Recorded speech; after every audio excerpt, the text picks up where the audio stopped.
A aula de hoje a gente vai tentar falar um pouquinho sobre formulação das massas cerâmicas, né? A gente já falou algumas vezes sobre os barros que são encontrados no seu lugar de origem, que são as argilas primárias, e aqueles que a gente obtém garimpando em outras regiões onde o barro vai através da água suja e se deposita nas baixas e a gente tem argila secundária.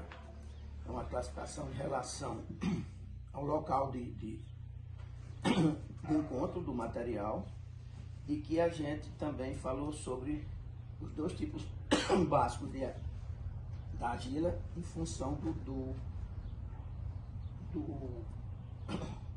da composição dela, do quanto ela tem em areia ou não. Quanto mais areia, mais magra a argila. Quanto menos, mais gorda. O termo gordo e magro estaria relacionado à condição de plasticidade. Quanto mais gordo, mais plástica a argila, mais fácil de você curvar, modelar. Com vantagens e desvantagens. A areia na argila permite dar a ela algumas qualidades de vantagem, principalmente a resistência à temperatura, certo? A areia na argila magra, ela faz com que você tenha uma argila menos plástica, porque a areia, você pega uma areia, você faz um monte de areia, molha, você faz compactação nela, mas você não faz curva, você não faz rolinho, você não faz bolinha, que ela se desmancha. E em função dessas duas qualidades do material, a gente tem alguns nomes que são dados a elas. O barro mais plástico, também chamado barro de telha, porque é diferente do barro de tijolo, que qualquer barro tem um pouquinho de aderência, você já faz um tijolo. Você faz um tijolo comum, queima em baixa temperatura, mesmo com pedra dentro, com coisa, você consegue fazer o tijolo. Mas uma telha já cobra mais, uma limpeza maior desse barro, não pode ter muita mistura, senão você racha, você perde a telha. Mas você precisa que seja uma argila mais gorda para poder fazer a curva da telha, certo? Então a gente viu, inclusive a gente está começando a formular as nossas massas baseado nas duas amostras, que é o barro magro e o barro gordo, extraído da mesma região, mas ambos são argilas secundárias, porque é uma região de rio, e com o passar do tempo o rio foi fazendo os seus depósitos de materiais e formando as barreiras de rio, né?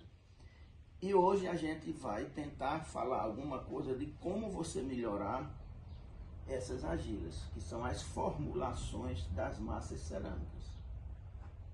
Tem lugares que se caracterizam por ter uma argila que tem uma qualidade que permite você fazer certos artesanatos com ela. E caracteriza o artesanato daquela região. Você tem em Caruaru, um local, Caruaru, Tracunhaém, que você tem uma argila que permite fazer o artesanato figurativo. Você vê aqueles bonequinhos, aqueles cavalinhos, aquelas coisas, e queimam em baixa temperatura. Abaixo de 900 graus você já obtém a cerâmica. São coisas que tem uma limitação, porque você quer outras qualidades na cerâmica, você tem que fazer adições de materiais que não tem naquela sua massa, certo? Então a gente parte do princípio do que você tem. Às vezes você tem, eu mostrei aqui, que a gente tem uma argila aqui, ó, fácil de você quebrar, porque é uma argila magra, rica em areia. Aqui você pega um torrão verde. Só nisso aqui você já começa a suspeitar. Muito mais difícil de você quebrar. Então, se você botar isso na água, praticamente em questão de minutos você desmancha todo. Aqui às vezes passa um dia, 2 dias. Foi exatamente esses dois materiais que nós pegamos para começar a fazer os estudos aqui. Então, aqui, sem dúvida nenhuma, se você desmanchar, você vai ver que esse aqui tem muito mais areia do que esse aqui. caracterizando uma argila gorda e uma argila magra, certo? Só que se eu misturo essa com essa, eu vou ter uma características intermediárias. Se eu boto mais alguma coisa, se eu acrescento o caulim, que é a argila mais magra que tem, certo? Isso aqui você usa como isolante de forno, você usa como material na medicina. Isso aqui você faz com a parte sólida dos comprimidos, certo? Que é um mineral, e o mineral é uma parte da formação da gente, que é os minérios. Nós temos os minerais dentro da nossa composição, então isso também ajuda na medicina. Então, o propósito hoje é mostrar que essa mistura faz com que você possa estudar a vida todinha e ter um material seu que você criou. As formulações, muitas vezes, elas são guardadas em segredo, porque o cara, de tanto pesquisar, aqui é estudo da cerâmica. Aqui não é um curso de cerâmica. O curso de cerâmica daria uma ideia de que é algo limitado. Com tanto tempo você concluiu o curso, foi aprovado e terminou, não. Aqui é um despertar para o estudo da vida toda. Todo dia você vai ter uma dúvida. Olha, eu fiz isso e aconteceu isso, o que será? Como é que eu colo isso com aquilo? Eu fiz, empenou, eu fiz, rachou. Por quê? Porque esse desafio, eu digo, a primeira coisa que eu digo aqui, traga um caderninho para ir anotando, para que você possa comparar a sua experiência com outras experiências e ver conclusões que você vai tirando, certo?